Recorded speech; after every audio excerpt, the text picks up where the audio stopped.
Ya. Ahí comencé a grabar. Chicas, ¿son ustedes solamente o se va a conectar más gente?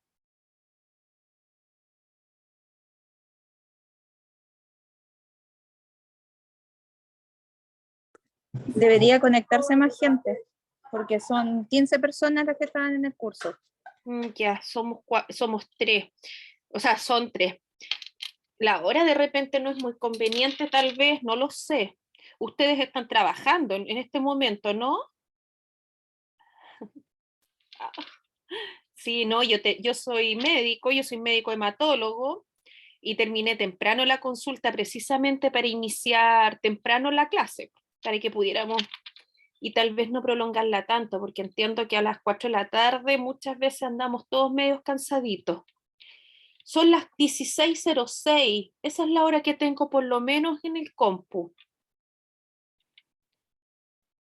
No sé, como les digo, si se va a conectar alguien más, porque es bien cortita la clase que les voy a hacer y a ustedes les va a tincar bastante, porque les quiero mostrar un estudio que se hizo en Australia en relación a enfermería y vasoactivo. Es muy simple, pero es bien importante que lo sepan para que ya vayan programados a lo que vamos a ver en el curso de vasoactivo. ¿Ya?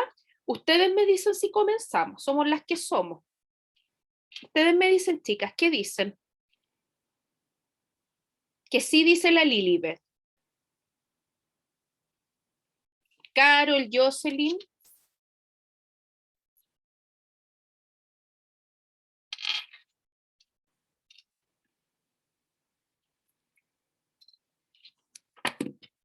Sí, dice la Carol. La Jocelyn, ya. Sí, dice la Jocelyn. Ya, chicos, yo pienso que el resto no se va a conectar o porque está en un posturno, o porque está durmiendo en el mismo posturno, o porque está tapado de pega en este momento y totalmente justificado. Déjenme abrir una presentación. Primera clase. Ah, no, presentación curso. Aquí está. Déjenme irme por acá. ¿Qué le ponemos acá? Es compartir pantalla.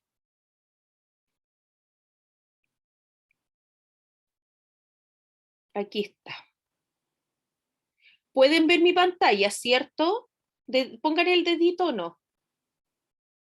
Sí, dice Jocelyn. Ya.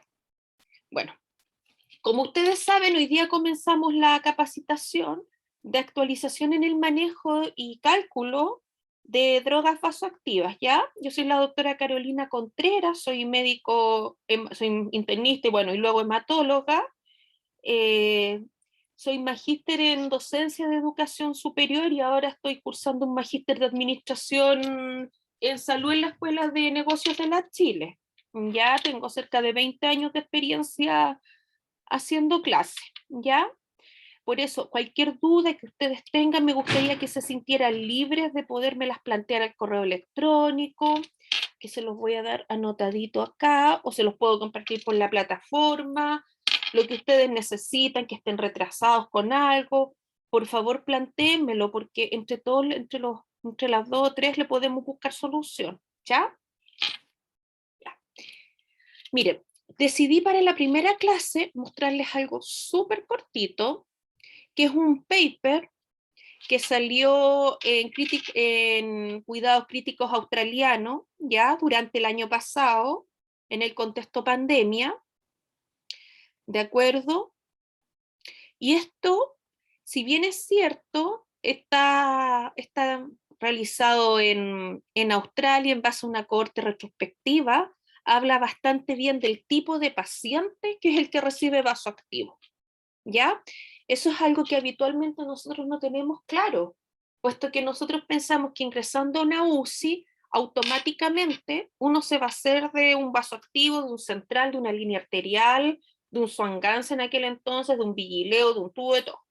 No necesariamente uno se hace de un vasoactivo. Y eso es lo que quiero que analicemos un poquito. ¿Ya? Miren, voy a checar esto. Ahí sí. Bueno, Ustedes en UPC manejan vasoactivo en pacientes que tienen distinto grado de autonomía. Si bien es cierto que la mayoría de los pacientes están acostados, lógicamente porque están intubados, están en pseudoanalgesia, hay otros pacientes que están vigiles y pueden moverse, ¿ya? Y se cuenta con el apoyo del equipo interdisciplinario. Vale decir, el personal del cuidado también tiene a cargo, digamos, ¿cómo podríamos llamarlo? La responsabilidad de dirigir todo tipo de acciones de manera transversal en los horarios. ¿A qué me refiero con eso? Los médicos, cuando pasamos visita, muchas veces nos vamos, si tenemos 22 horas, a la 1 o 2 de la tarde. Y quienes se quedan con los enfermos son ustedes. El kine llega, viene y se va, ¿cierto? El kine aspira, mueve, ayuda, expande y se va.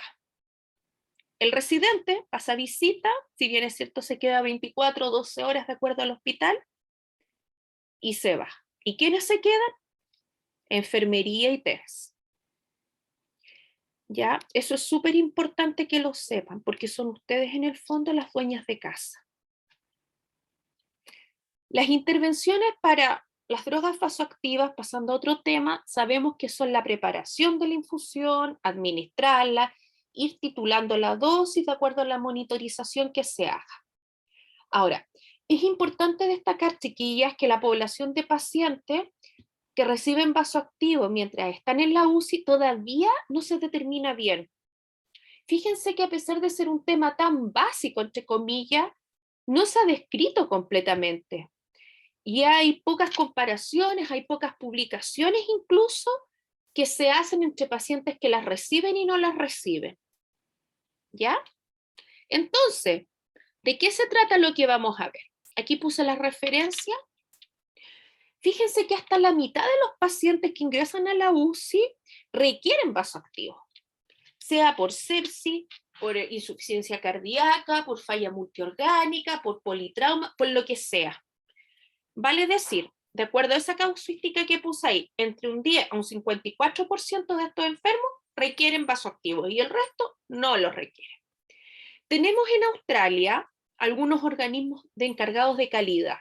Dentro de ellos está el Better Safer Care Victoria, que es un organismo independiente que da la sensación que es como de estas entidades que asesoran en calidad, ya, y probablemente en acreditación, que es lo que ahora tenemos en salud acá en Chile, que son basados en evidencia y pautas clínicas. Bueno, ellos identificaron, de acuerdo a esa directriz, el manejo de inotrópicos y vasopresores en cuidados intensivos en el año 2016, previo a pandemia. ¿Cuál fue el objetivo del estudio que hicieron ellos? Fue describir la población de pacientes que recibían vasoactivos, qué tratamiento y qué características tenían, comparando los que tenían vasoactivos con los que no la tenían. Entonces, ellos dijeron, ¿cómo podemos predecir el que va a recibir vasoactivo en cuanto a todo esto? ¿Cómo lo diseñaron? Ellos hicieron un estudio de cohorte retrospectivo, esto quiere decir un grupo cerrado de participantes mirando hacia atrás en un periodo acotado de tiempo, que en este caso fue desde octubre del 18 a septiembre del 19. ¿Ya? Entonces, los autores de este trabajo revisaron las fichas clínicas de todos estos pacientes que ingresaban a la UCI del MQ de un hospital de alta complejidad en Melbourne, en Australia, utilizando ciertos criterios de inclusión y exclusión. ¿Ya? Toda esta muestra constó en más de casi 1.300 pacientes. ¿Cuáles fueron los únicos criterios de exclusión que tuvieron? Pacientes con más de una admisión en UCI. Entonces, ellos solamente cuando el paciente ingresaba una tras otra, tomaban el último ingreso de admisión. ¿De acuerdo? Entonces, ¿en qué UCI hicieron este estudio? La UCI adultos del estudio, ya, es un UNIDMQ que tiene 20 camas, con dotación de personal de los estándares australianos, Vale decir, y aquí se van a ir de espalda, una enfermera por cama. En Chile es 2 o 3 es a 1. Y para pacientes de baja o mediana dependencia, una enfermera por cada 2 camas. Estamos bien distantes aquí en Chile. Ahora, cuando hicieron el estudio, había más de 100 enfermeras en turno y todo esto ellos lo aplican a otras UCI de tamaño similar. Desgraciadamente aquí en Chile, a pesar de haber estándares MinSal, falta personal, hay poca dotación, sea porque no hay profesionales disponibles, o sea porque no hay contratos disponibles, sea porque no hay honorarios COVID, sea porque no se han firmado convenios, etc. ¿De acuerdo? ¿Cómo describieron ellos vasoactivos? Como medicamentos inotrópicos y vasopresores que se utilizan. Ellos delimitaron el uso a solo 9, que es la noradrenalina, la adrenalina, la vasopresina, el metaraminol, la dobuta, el isoproterenol, la milrinona, la dopa y el levosimendan. ¿Ya? ¿Cómo escogieron los pacientes? A partir de las listas de admisión. El típico registro administrativo que hace el paciente cuando ingresa, ellos lo tomaron. Y lo cruzaron con las fichas clínicas electrónicas que tenían. ¿Ya? Por ejemplo, supongamos que la Lilibet Ortega, ni Dios lo quiere, ingresó al hospital, ¿ya? Lilibet Ortega, Ruth, 16 millones y tanto, no menos, 18 millones y tanto, lo cruzan con su ficha clínica, ¿de acuerdo? Y desde ahí sacan sus fechas de ingreso y de alta. Ven en la ficha clínica que está ahí cuáles fueron los medicamentos que se le pasaron. Cuando los pacientes ingresan a la UCI allá, todos los datos clínicos se transfieren a esta unidad desde el equipo de monitoreo, o bien los médicos ingresan manualmente a la ficha electrónica todos estos registros. Se incluyeron los vasoactivos administrados como infusiones, se registró la dosis más alta y la dosis más baja, y durante cuánto tiempo eran administradas. Chicas, ¿tienen alguna duda con todo lo que he ido explicando? Están súper calladitas por eso.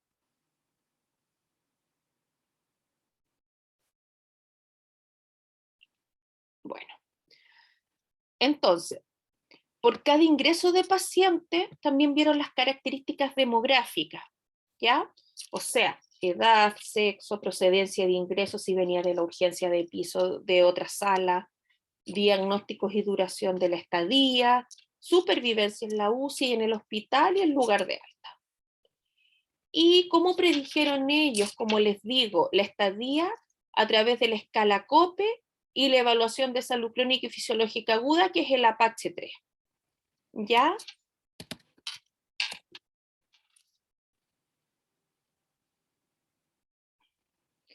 Ustedes me van a preguntar qué es el COPE, po. Yo no lo conocía, puesto que el COPE es un puntaje australiano, para que ustedes sepan. Y esta es una ecuación que generaron en el año 2008 intensivistas australianos para ver qué riesgo tenían los pacientes de tener un mal desenlace.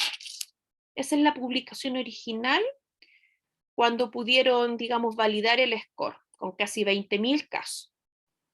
Y fíjense que ellos ven la edad en el COPE, la admisión no planificada, o sea, de golpe y porrazo, la categoría del hospital al cual están ingresando, el diagnóstico primario, que están todos los CIE 10 ordenaditos, en ese tiempo CIE 9, que puede ser, por eso le ponen ver apéndice 3, ¿ya? Porque ahí está una lista eterna de diagnósticos, y si están o no en ventilación mecánica, ¿ya?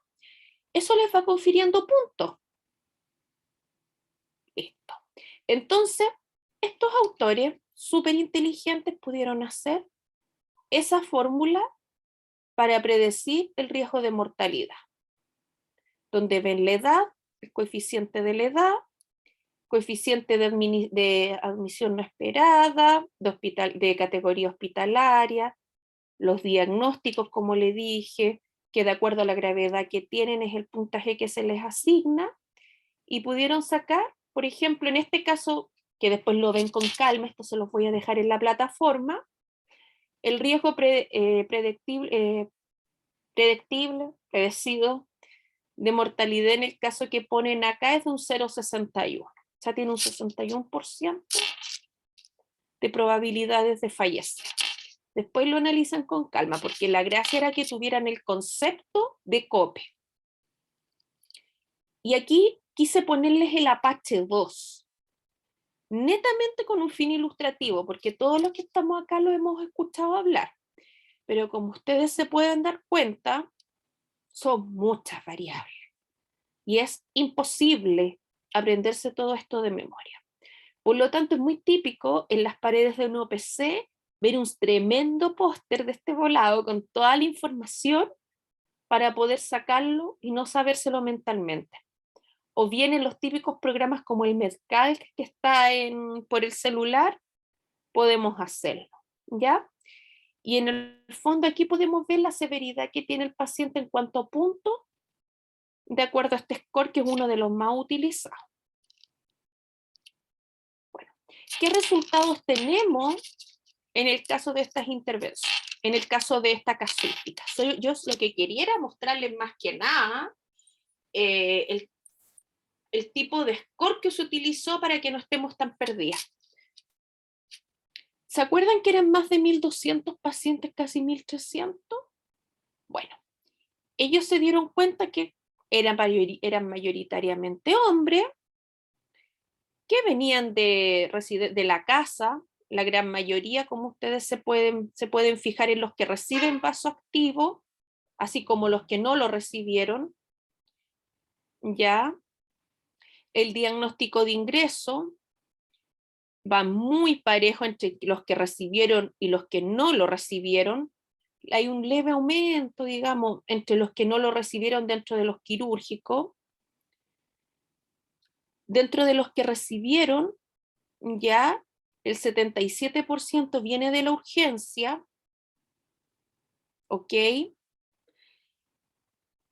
Y en relación a esto, miren qué curioso este dato.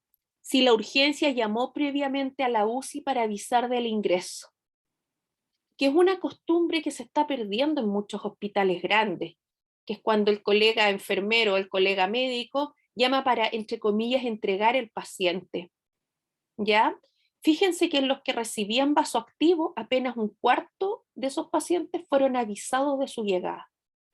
¿Cómo se sentirían ustedes como enfermera si de repente les llega un paciente grave con requerimientos de vasoactivos que nadie les avisó y lo ven llegando a la puerta de la UCI? Yo me muero. Yo como médico me muero ver que nadie me avisó que venía tan grave el enfermo y pondría un reclamo. Y para ustedes significa un desgaste emocional tremendo. Porque, admitamos a Betsy, porque implica estar preparando bombas, pero a la velocidad de la luz, escuchando la histeria del colega médico, las pobres TENS como locas pasando de camilla a cama, eventualmente preparando todo para una intubación si es que no viene intubado, preparándole el material estéril al colega para poner el venoso central y la línea arterial si es que ustedes no la colocan. No, olvídense, un caos. Y en este caso solamente un cuarto fue avisado. O sea, un 75% se vio en esa situación. Y de los que no recibían vasoactivo, un 18% recién fue avisado que el paciente iba llegando. Aquí claramente no tienen esa cultura del avisar que va el paciente. Y aquí vamos a hacer un hincapié cuando lo veamos, que son las limitaciones al tratamiento. ¿Ya? Muchos pacientes, y esto no estaba bien establecido en la ficha, tenían limitaciones al esfuerzo terapéutico, ¿ya? A veces se colocan estas limitaciones en determinados momentos, o por decisión previa del paciente y la familia, o por evolución tórpida mientras el paciente está en la UCI, ¿ya? O porque sencillamente el paciente tenía una enfermedad de base que en el fondo no valía la pena seguir prolongando sufrimiento más con medidas innovadoras. En las fichas de este estudio no estaba claro eso, y eso les quiero que les quede dando vuelta. Porque de los que reciben vasoactivos, fíjense que un 14% de los pacientes con limitación al tratamiento sí lo recibieron. ¿Ok? Un 14% que en el fondo no quería que se siguiera prolongando algo. Y ahí vienen las directrices que hay que tomar, que en este estudio igual las tocaron.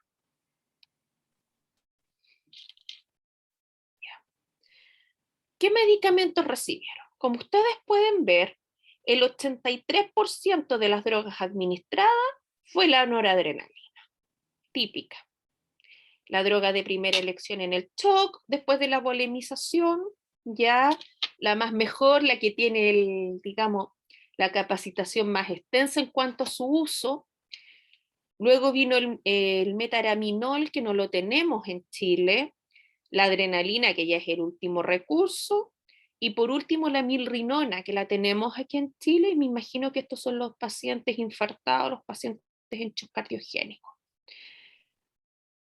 Y aquí sale detalladamente el porcentaje de los pacientes, las dosis que se movieron.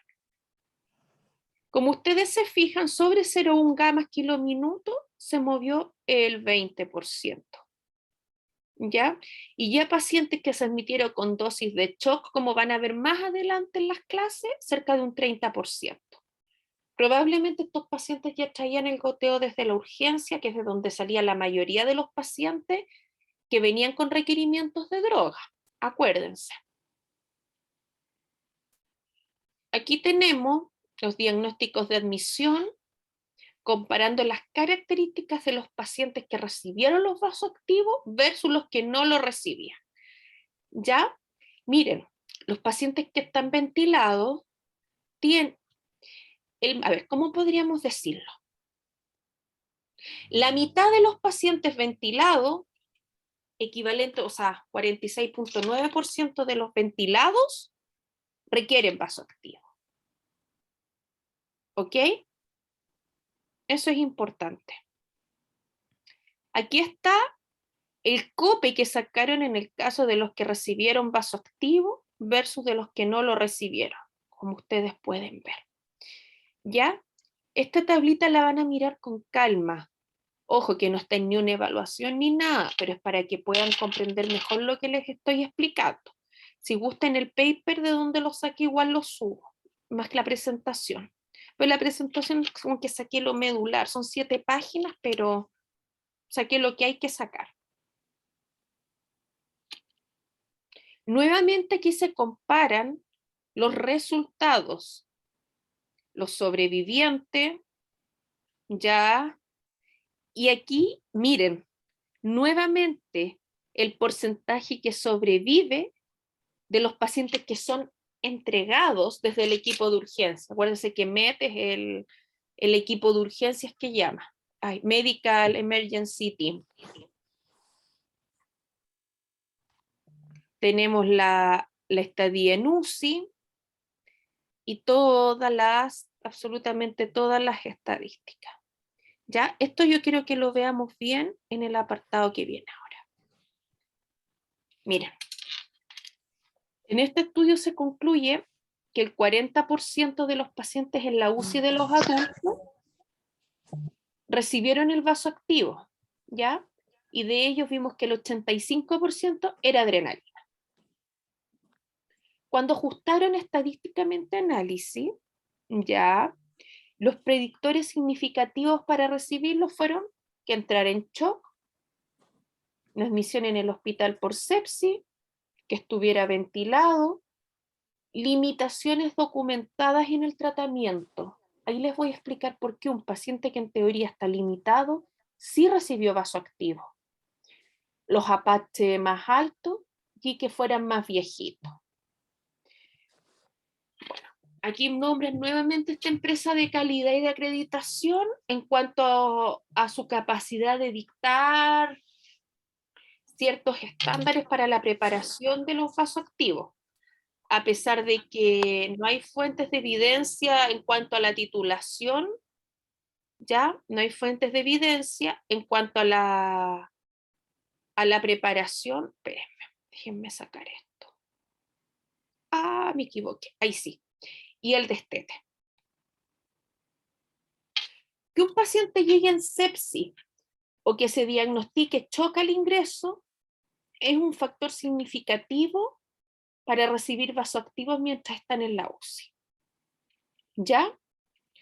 Ahora, hubo un estudio longitudinal de todos los pacientes que llegan en Australia a hospitales públicos. Del año 3 al 18, más del 39% de los pacientes que ingresaban a UCI tenían como diagnóstico principal la sepsis. Sin embargo, en el estudio que acabamos de revisar de manera somera, solamente el 8,7% tenía ese diagnóstico. Y ustedes se preguntarán el por qué. Eso se llama sesgo de información. Puesto que muchas veces al ingreso se le podría haber colocado colangitis aguda, ¿ya? Como diagnóstico principal, siendo que el verdadero diagnóstico era shock séptico, foco abdominal. Nos cambia la nomenclatura para apuntar al mismo diagnóstico, ¿cierto? Probablemente en otros hospitales se preconice más el usar el término shock con foco y posterior el ingreso de foco a colocar como motivo principal de ingreso lo que tiene. Shock séptico, foco respiratorio, o sea, neumonía complicada. En algunos hospitales colocan la palabra shock séptico y en otros solamente neumonía complicada. Shock cardiogénico con requerimientos de vasoactivo. En otros hospitales, infarto agudo al miocardio masivo trombolizado o revascularizado. No sé si me doy a entender. Por eso esa gran diferencia de un 8,7% versus un 39% en otras casuísticas. Ya. Ahora quiero que esto se lo graben a fuego en la cabecita, ¿ya? Que es ese subconjunto de pacientes que tenían limitaciones al esfuerzo terapéutico, ¿ya? ¿Por qué? Y esto nos pasa a nosotros en nuestra idiosincrasia. Muchas veces estos pacientes se les coloca el vasoactivo a la espera de que la familia, cuando no ha dictado nada previo al paciente, decida qué es lo que va a hacer con el enfermo. Por ejemplo, tengo a mi mamá, tengo a mi tía, mejor dicho, tengo a mi tía de 80 años con un cáncer terminal y me hizo una neumonía. Mientras con mi mamá y mis tías conversamos qué vamos a decidir en relación a la tía, dejémosla con un poquito de levo. Incluso se ha documentado en este mismo estudio que la noradrenalina instalada incluso cuando algún familiar vivía lejos, para que alcanzara a despedirse de su pariente. Ahora, todo esto y el que no sepamos las limitaciones del esfuerzo terapéutico al momento de hacer el estudio no habla de lo dinámico que puede ser la toma de decisiones en los pacientes UCI, ¿no? ¿Qué es lo que se habla del día a día con la familia? ¿Qué es lo que comprende la familia? Porque cada uno comprende lo que quiere comprender. ¿Qué se les dice del diagnóstico y qué percepción tienen ellos del diagnóstico? ¿Y qué respuestas tienen a las intervenciones clínicas los pacientes? Porque muchas veces, y esto lo vimos en la pandemia COVID, pacientes con pésimo paño, que nadie daba un peso por ellos, se fueron para la casa caminando. Y pacientes jóvenes que tenían todas las de ganar, tuvieron un desenlace fatal. Ahora, los pacientes que recibieron medicación vasoactiva, en comparación con los que no la tuvieron, obviamente estuvieron más tiempo en la UCI. 63 horas versus 32 horas, porque allí las estadías en UCI son medidas en horas y no en días cama como acá, y una estadía hospitalaria un poquito más larga. 10 días los que recibieron vasoactivo versus 6 días los que no la recibieron. Obviamente, obviamente, los pacientes iban a estar más rato en la UCI, puesto que está la autonomía de enfermería en el sentido de la carga de trabajo que tienen para poder estar titulando a cada rato la droga para bajarla, porque es muy distinto estar una persona por cama, que como nuestra realidad chilena hay una sola enfermera por 3 camas críticas, y un paciente crítico sí que da pega, no es lo mismo que un paciente de sala, sí que da mucha pega. La gravedad que tenía el paciente que ingresó, por algo está en UCI, por qué está sedado y con qué está sedado, porque una persona que tiene bastante panículo adiposo cuesta 1 kilo desimpregnarlo del fentanilo, por poner un caso que es liposoluble, cuánto dura la ventilación mecánica y cómo se va destetando la noradrenalina en la medida que se puede y que el paciente vaya respondiendo.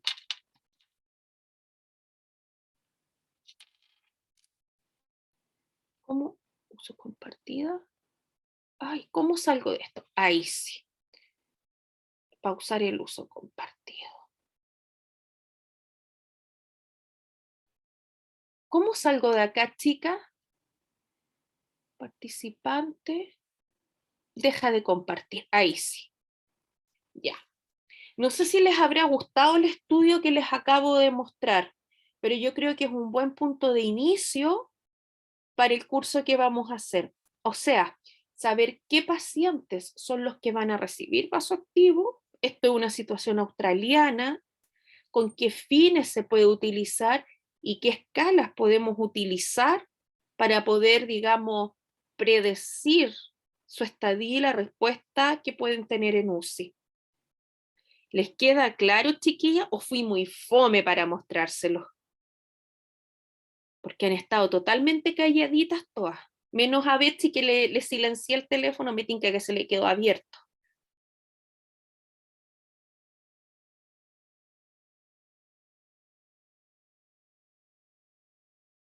¿Estamos claras, chicas? ¿O las perdí? Ah, sí, dice que sí, la Jocelyn. Todo claro.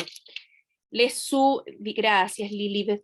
¿Les subo el trabajo o no es necesario? Son hartos participantes y me da pena que se hayan conectado apenas 4 chicas, aunque comprendo el resto que no se conectó por a veces motivo, o sea, todos somos adultos y tenemos un motivo para no poder cumplir muchas veces con las cosas.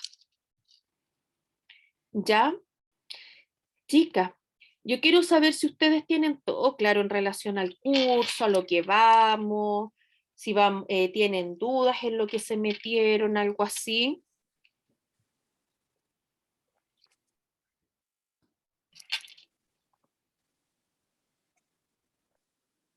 ¿No?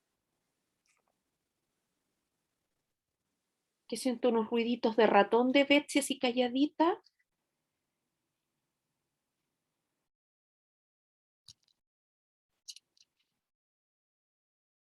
¿No? ¿Les queda todo claro? Llevamos 35 minutos juntas y yo sé que ellas están cansadas, agotadas y todo. Y todo en pega. Ay, pobrecitas, están trabajando las dos. ¿Les queda todo claro, niñas lindas? Sí. Por lo menos nosotros que la escuchamos, sí, quedó claro. Súper bueno el enfoque que le dio la primera clase, como de entender un poco el contexto y no irnos a lo que teníamos pensado, que era como diluyamos tanto en tanto tiempo, y con esta solución es mejor. Claro, es como lo que uno piensa cuando dice preparación de drogas vasoactivas. Pero no, súper bien, se nota que ha trabajado en UPC, entonces tiene como esa mirada de... 10 años, mija, 10 años, mija. Sí, entonces conoce la realidad, más que leerla de un texto, de un paper o de algo así.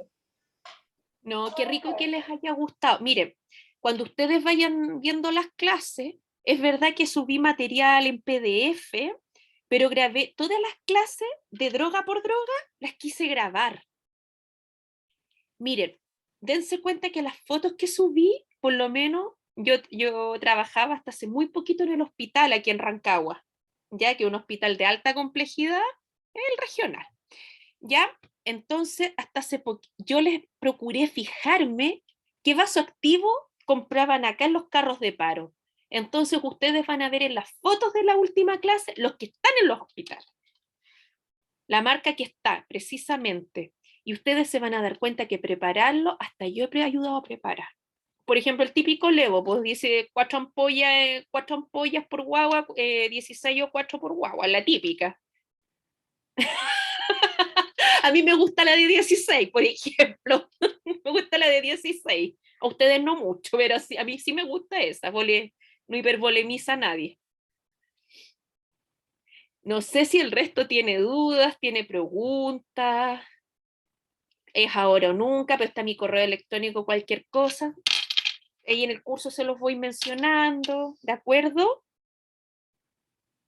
Chiquillas lindas que están ahí laburándola a la vida. Las otras están, pero mudas, están mudas, mudas, mudas.